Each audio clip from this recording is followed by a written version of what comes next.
Estas son imágenes inusuales, protestas en el país más rico de Centroamérica. Panamá, el país del indispensable y millonario canal, que además es uno de los paraísos fiscales más famosos del mundo, está ahora inmerso en una crisis social.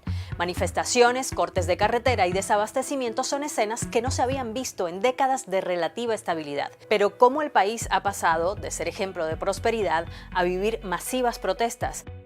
Como ha pasado en otros países, el aumento del costo de la vida a nivel global ha sido el detonante. En Panamá fueron profesores quienes comenzaron con una huelga indefinida, pero luego empezaron a sumarse sindicatos, organizaciones sociales, grupos indígenas y otros sectores de la población. Un representante del gremio de profesores que habló con BBC Mundo describió la situación como un volcán que se activó. Entre las demandas están la reducción del costo de alimentos, combustibles, energía y medicamentos, así como el aumento al presupuesto educativo y el combate a la corrupción. Y comprendo la insatisfacción de los diversos sectores por la situación que vivimos, causada por los efectos de la pandemia y las consecuencias del conflicto en Ucrania. El gobierno del presidente Laurentino Cortizo ha aceptado el diálogo y ha respondido con varias medidas, como por ejemplo la reducción del precio de la gasolina a $3.25, que se había disparado hasta más de $5, y el anuncio de un subsidio para los alimentos. Sin embargo, la gente sigue en las calles.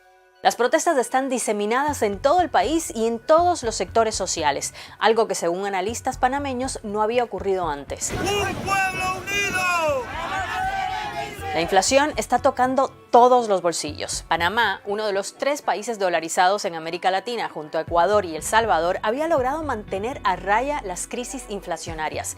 Pero ahora, tras el shock económico de la pandemia y un contexto global con altos precios de combustible por la guerra en Ucrania y las sanciones de Occidente a Rusia, la historia es diferente. El índice de precios al consumo fue en junio 5.2% más alto respecto al mismo mes del año anterior, una cifra moderada en comparación con otros países de la región, pero que las familias panameñas de todos los sectores notan cuando toca llenar la canasta básica. Pero además, los expertos también apuntan a otra realidad que no revelan las cifras macroeconómicas favorables de Panamá. Por ejemplo, los niveles de desempleo están en torno al 10%, es menor que otros países vecinos como Costa Rica, con más de 15%, pero la informalidad es mucho más alta y roza el 50% según los datos de la Contraloría General de Panamá. Y tal vez el dato que explica mejor el descontento es el de la desigualdad. Panamá experimentó décadas de crecimiento a un ritmo promedio del 6.3% anual, con ingresos de miles de millones de dólares por el canal y con el sector de servicios como principal motor. La pobreza en general ha disminuido desde 1990. Pero un informe de la Comisión Económica para América Latina y el Caribe, CEPAL, en 2020, coloca al país con un coeficiente de Gini, uno de los principales indicadores de desigualdad, entre los más altos de América Latina y el Caribe, muy por encima del promedio mundial. Para que te hagas una idea, en 2015, un informe oficial reveló que el 10% de las familias más ricas de Panamá tenían 37.3 veces más ingresos que el 10% de las más pobres. Por eso, muchos piensan que el país necesita un cambio en el modelo de corte liberal que se instauró en Panamá tras la invasión estadounidense que derrocó al régimen de Manuel Noriega.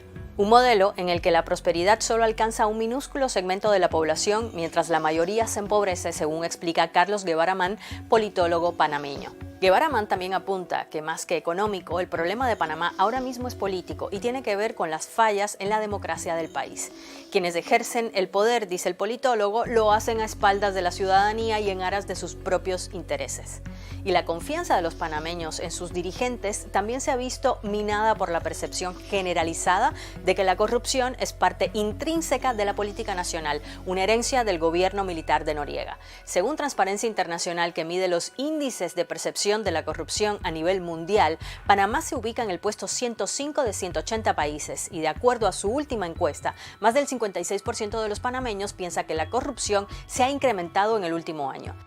Además, por su falta de transparencia en materia de impuestos y su laxismo en regulación bancaria y fiscal, Panamá es considerado por muchos países y por la Unión Europea como un paraíso fiscal, donde las instituciones bancarias actúan de manera oscura, permitiendo la evasión de impuestos de miles de millones de dólares cada año. Uno de los escándalos más famosos recientemente fue el de los Panama Papers, la investigación periodística que develó cómo poderosos políticos y famosos millonarios usaban el país para esconder sus fortunas y evadir miles de millones en impuestos. Además, durante la pandemia hubo escándalos de corrupción en compra irregular de equipos médicos, sumado a varios casos relacionados con Odebrecht, el mayor escándalo de corrupción en América Latina por sobreprecios en obras licitadas por varios gobiernos de la región. Es en este contexto que Panamá ha pasado de la estabilidad a estar casi al borde de un estallido social con más de $500 millones en pérdidas y a la espera de una salida dialogada entre manifestantes y el gobierno.